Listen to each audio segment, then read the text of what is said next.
වෙලා මතර වීඩියෝ එක පෝස්ට් කරලා දාගන්න. හරි.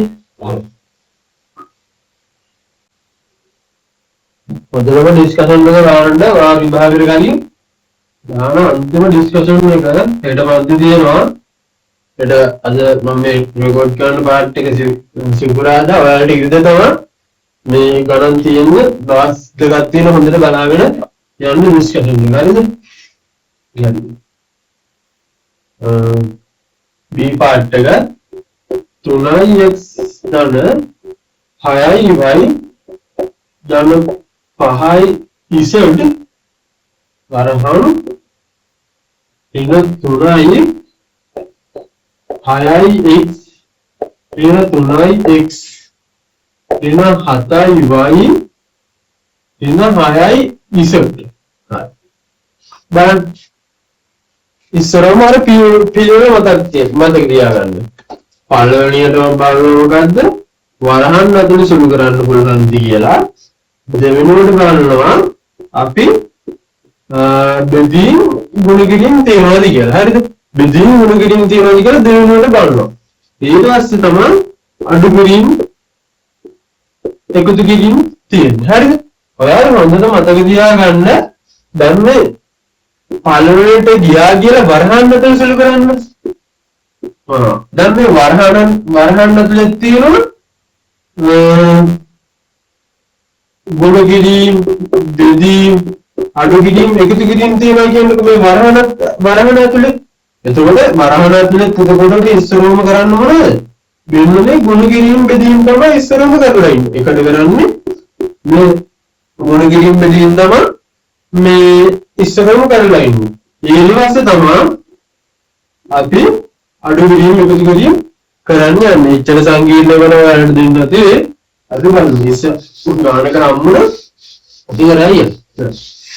දැන් ඉස්සරහම අපුවම මේ වරහනට බලන්න. දැන් මේ වරහන් ඇතුලේ සුළු කරන්න නම් සජාතීය පද තියෙන්න ඕනේ. බලන්න මේක ඇතුලේ සජාතීය පද තියෙනවද කියලා නෑනේ.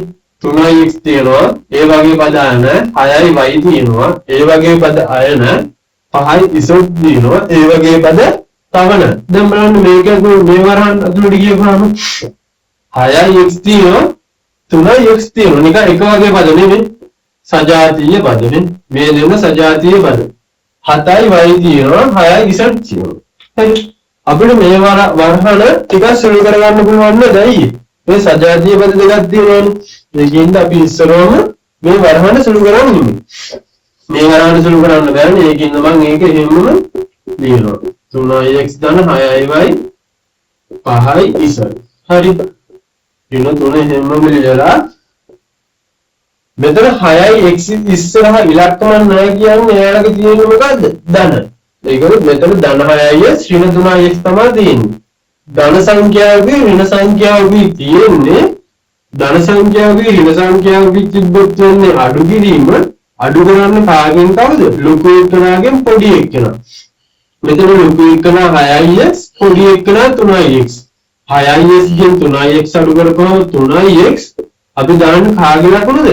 ලොකු එක්කනාගේ ලකුණ. මෙතන ලොකු එක්කනා තමයි 6x. ඒකින්ද අපි ධන ලකුණ දානවා. මේ දෙක සුළු කරන්න බෑ. ඒකින්ද මම එහෙම්මම ලියා ගන්නවා. හරි. ඊළඟට බලන්නකො මේ වරහනට කියපුවාම වරහනට එළියෙන් කවුරුත් නැහැනේ.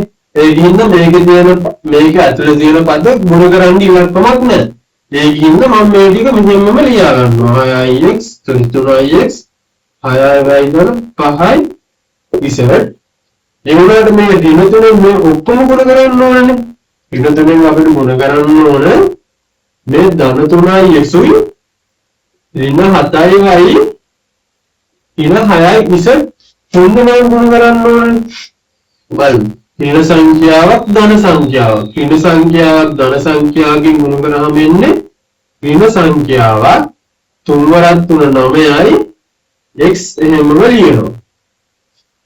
ඍණ සංඛ්‍යාවක් ඍණ සංඛ්‍යාවකින් ගුණ කරන්න තියෙන්නේ එන්න ධන උත්තරයක් 3 වරක් 7 21යි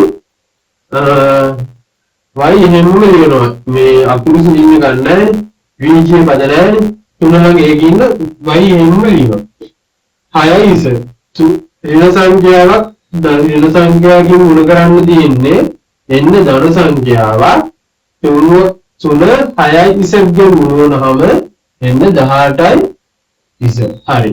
දැන් බලන්න මේකේ සජාතීය පද තියෙනවද කියලා. බලන්න x පද තියෙන x වීජ්‍ය පදේ තියෙන පද තියෙනවද කියලා ගන්න. 3x තියෙනවා. අය 9x තියෙනවා. ඊට පස්සේ අපි මේ දෙක සුළු කරන් ඉමු. 3x ඉස්සරහයිලා ලකුණ නැහැ කියන්නේ මේක ලකුණ ධන. ධන සංඛ්‍යාවකී ඍණ සංඛ්‍යාවකී තියෙන්නේ විරුද්ධ ලකුණු තියෙන දෙන්නේ හිටියොත් අඩු වෙනවා. කාගෙන් කවුද අඩු වෙන්නේ? ලොකු එක්කෙනාගෙන් පොඩි එක්කෙනා. 9x ගේ 3x අඩු වෙනවම 6x අපි කාගේ ලකුණු දාන්නේ? පොඩි ලොකු එක්කෙනාගේ ලකුණ. ඊට පස්සේ අපි යනවා බලන්න මෙතන 6යි. 6යි තියෙන බලන්න y පදි තියෙනවද කියලා මේ 21යි තියෙනව නේද? හරි. දැන් බලන්න දෙන්නගෙම ලකුණු ධනනේ. ධන නම් මොකද කරන්නේ? සමාන ලකුණුනේ තියෙන්නේ. සමාන ලකුණු නම් එකතු වෙනවා. 6යි 21යි එකතු වුණාම 27යි y. බලන්න ඊළඟට z නේ 5යි z නේ තියෙන්නේ. මෙතන 5යි z. මෙතන තියෙනවා 18යි z. සජාතීය පද. එතකොට මේ දෙකත් එකතු කරලා දාන්න බුණයි x. එකම ලකුණුනේ තියෙන්නේ. එකම ලකුණු තියෙනවා වෙන්න එකතු වෙනවා. 5යි z යි 18යි z එකතු වෙනවා වෙන්නේ 23යි z. හරි. මේකත් හැදෙනවා දීලා දෙනවා ලකුණු 7. අඩුපාඩු දිනනවනම් දාගන්න. හරිද?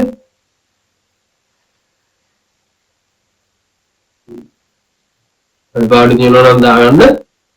තේරුම් නැති තරම් දිනනවනම් පන්තියේදී අහන්න මේ අපි කතා කරමු. හරිද?